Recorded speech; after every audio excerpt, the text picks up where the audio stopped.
দর্শকদেরকে কোর্টে পাঠাবো না, সকালে জমা নেব, বিকালে খরচ করব।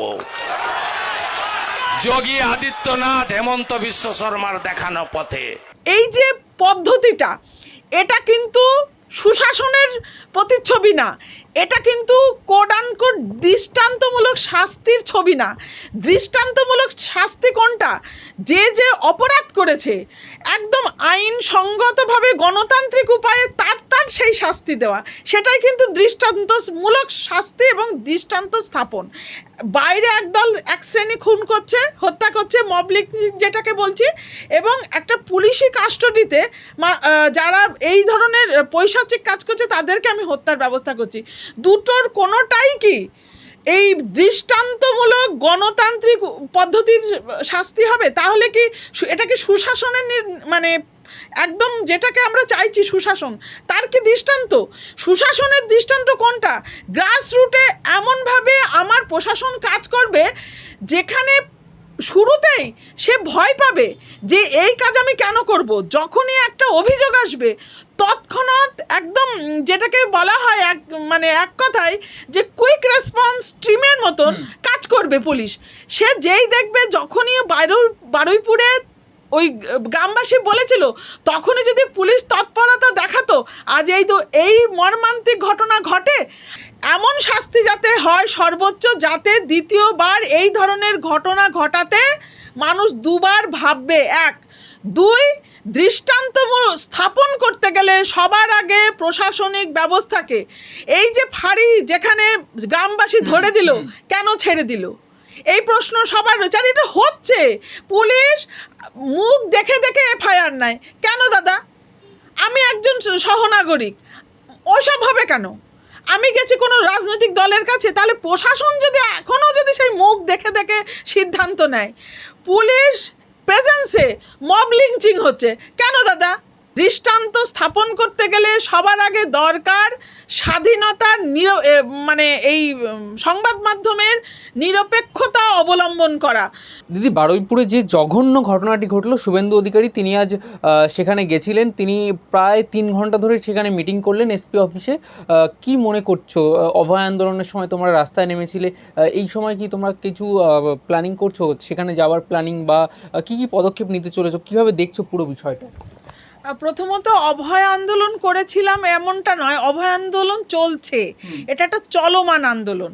এবং এতটা দুর্ভাগ্যের, এতটা হতাশারই বলবো, যে মানুষ আজকে চেয়েছিল যে পরিবর্তনের সাথে সাথে বোধহয় অবস্থার পরিবর্তন হবে, কিন্তু আজকে বারুইপুরের ঘটনা এটা আরও প্রমাণ করে দিচ্ছে যে রাজনৈতিক রঙের দলের পরিবর্তন হলেও আমাদের পশ্চিমবাংলার অবস্থা কিন্তু সেই তিমিরেই রয়েছে।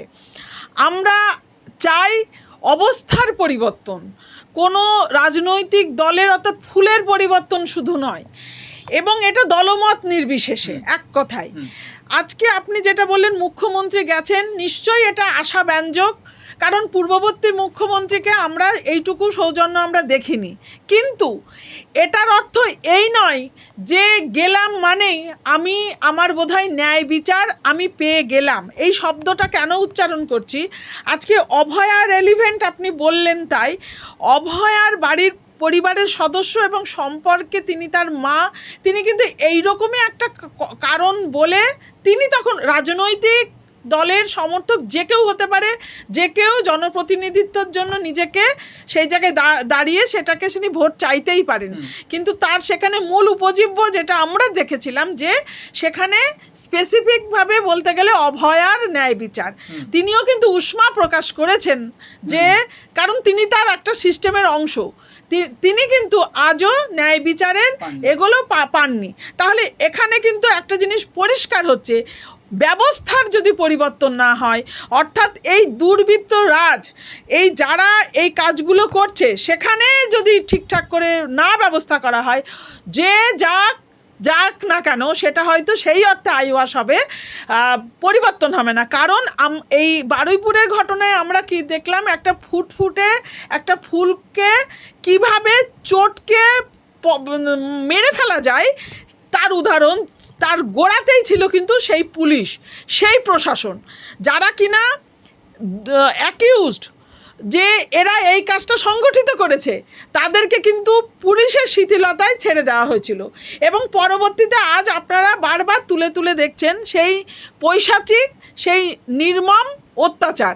তার মানে এই জায়গাটা পরিষ্কার হচ্ছে যে আজকেও কিন্তু অবস্থার পরিবর্তন হয়নি, রাজনৈতিক দলের পরিবর্তন হয়েছে, ক্ষমতা হস্তান্তর হয়েছে।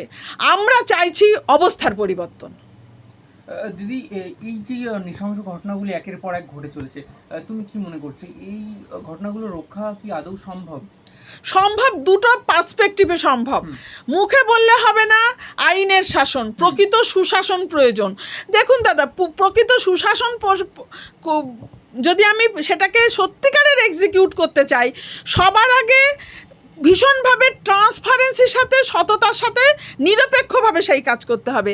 কিন্তু আমরা দেখুন মানুষের মধ্যে একটা জায়গা ভাগ হয়ে যাচ্ছে, এই যে মব লিঞ্চিং হচ্ছে একটা ভীষণভাবে, প্রথমে যখন এটা যারা মূলত আগে শাসক দল ছিল তাদের উপরে এই ডিম ছোড়া হচ্ছিল, নানা রকমভাবে এই যে কোমরে দড়ি ধরে পুলিশ প্রশাসন কর্তৃক তৈরি হচ্ছিল, কি একাংশের মানুষ কিন্তু খুব ওটাকে উদযাপন করছিল এবং খুব উৎফুল্ল হচ্ছিল।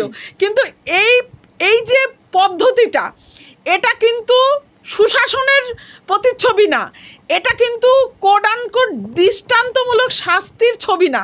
দৃষ্টান্তমূলক শাস্তি কোনটা? যে যে অপরাধ করেছে একদম আইনসঙ্গতভাবে গণতান্ত্রিক উপায়ে তার সেই শাস্তি দেওয়া, সেটাই কিন্তু দৃষ্টান্তমূলক শাস্তি এবং দৃষ্টান্ত স্থাপন।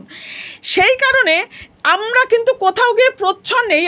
আমি এই প্রশ্নগুলো আমাকেও করছি এবং সাধারণ মানুষকে করছি, আমিও তার মধ্যে ইনক্লুডেড, যে আমরা যদি ওতে উৎফুল্ল হই তাহলে কোথাও গিয়ে কিন্তু আমরাও প্রচ্ছন্নে ওই অগণতান্ত্রিক বেআইনি কাজকে সাপোর্ট করছি। আইনি এবং প্রকৃত সুশাসন হলে অপরাধের তার গ্র্যাভিটি বুঝে প্রকৃত দৃষ্টান্তমূলক শাস্তি, সেইটা কিন্তু আমরা ক্লেম করছি না সেই জায়গার থেকে। সেকেন্ডলি দেখুন, এই যে মব লিঞ্চিংয়ে হত্যা হচ্ছে, খুন হচ্ছে, প্যারালালি এই যারা অপরাধ করছে, আমরা কিন্তু কোথাও গিয়ে চাইছি এই যারা ধর্ষক বা অ্যাকিউজ যারা, তাদেরকে রাতারাতি আমরা ওই যে একটা কথা উঠেছে, প্রথমে মুখ্যমন্ত্রী বলেছিলেন জমা করে খরচ করা, অর্থাৎ তাকে পুলিশ কাস্টডিতে হত্যা করা, বাংলা কথাই বলতে গেলে যেটাকে আমরা এনকাউন্টার বলে একটা শব্দ উচ্চারণ করছি। আচ্ছা দাদা, যদি আমি একটা মানুষের জায়গা থেকেই বলছি, তাহলে আমার যদি বাইরে একদল এক শ্রেণী খুন করছে, হত্যা করছে, মব লিঞ্চিং যেটাকে বলছি, এবং একটা পুলিশি কাস্টডিতে যারা এই ধরনের পৈশাচিক কাজ করছে তাদেরকে আমি হত্যার ব্যবস্থা করছি, দুটোর কোনোটাই কি এই দৃষ্টান্তমূলক গণতান্ত্রিক পদ্ধতির শাস্তি হবে? তাহলে কি এটা কি সুশাসনের মানে একদম যেটাকে আমরা চাইছি সুশাসন, তার কি দৃষ্টান্ত? সুশাসনের দৃষ্টান্ত কোনটা? গ্রাসরুটে এমনভাবে আমার প্রশাসন কাজ করবে যেখানে শুরুতেই সে ভয় পাবে যে এই কাজ আমি কেন করব। যখনই একটা অভিযোগ আসবে তৎক্ষণাৎ একদম যেটাকে বলা হয় এক কথায় যে কুইক রেসপন্স টিমের মতন কাজ করবে পুলিশ। সে যেই দেখবে, যখনই বারুইপুরে ওই গ্রামবাসী বলেছিল তখনই যদি পুলিশ তৎপরতা দেখাতো, আজ এই মর্মান্তিক ঘটনা ঘটে। আমরা অভয়ার কথা তুললেন, অভয়ার ক্ষেত্রেও আমরা দেখেছিলাম সেই প্রশাসনের গাফিলতি, তারপরে তো জল অনেক দূর গড়ালো। প্রত্যেক দিন কিন্তু এই প্রবণতা বাড়ছে। এই যে রোষে হত্যা এবং তার ক্ষেত্রে যারা দোষী তাদেরকে কোথাও গিয়ে পুলিশি কাস্টডিতে কোড আনকোড হত্যা, এর দুটোই কোনোটাই সুশাসনের কিন্তু চাওয়া নয়। একজন নাগরিকের সুশাসনের যারা প্রকৃত চাইছি, যারা প্রকৃত দৃষ্টান্তমূলক শাস্তি চাইছি তাদের পক্ষ থেকে। সুতরাং বর্তমান সরকার যদি এই কোথাও গিয়ে যে এই যে সুশাসন বলতে গেলে যেটাকে অ্যাড্রেস করা হচ্ছে নিরপেক্ষ, তৎক্ষণাৎ অপরাধের প্রেক্ষিতে দল, মত, জাতি, ধর্ম, লিঙ্গ নির্বিশেষে ব্যবস্থা গ্রহণ করা, সেইটাকেই যদি না করা যায় তাহলে কিন্তু, এবং আমাদেরকেও দাবি করতে হবে, আমাদের চিন্তাকেও সেই দিকে নিতে হবে যে আমরা প্রকৃত শাস্তি চাইছি। ওই লোক দেখানো একটুখানি ওই বেশি বেশি মানে যেটার একটা প্রদর্শন, যে আগেকার দিনে যেমন হতো না যে কোথাও গিয়ে দেখুন আমরা এত কিছু করছি, সেটা নয়, প্রকৃত করুন, দেখুন সব ঠিক হয়ে যাবে। দিদি, মমতা বন্দ্যোপাধ্যায় তিনি তো সবুজ মোমবাতি নিয়ে তিনি রাস্তায় নামলেন এর প্রতিবাদে, এটা নিয়ে কোনো বক্তব্য রাখবে তুমি? শুনুন, সিলেক্টিভ যদি প্রতিবাদ হয়, সেই প্রতিবাদ সর্বব্যই কিন্তু রাজনৈতিক উদ্দেশ্য প্রণোদিত। আমি আবারও বলছি, সিলেক্টিভ এই কারণেই বিগত যখন উনি সরকারে ছিলেন নিরন্তর হয়েছে।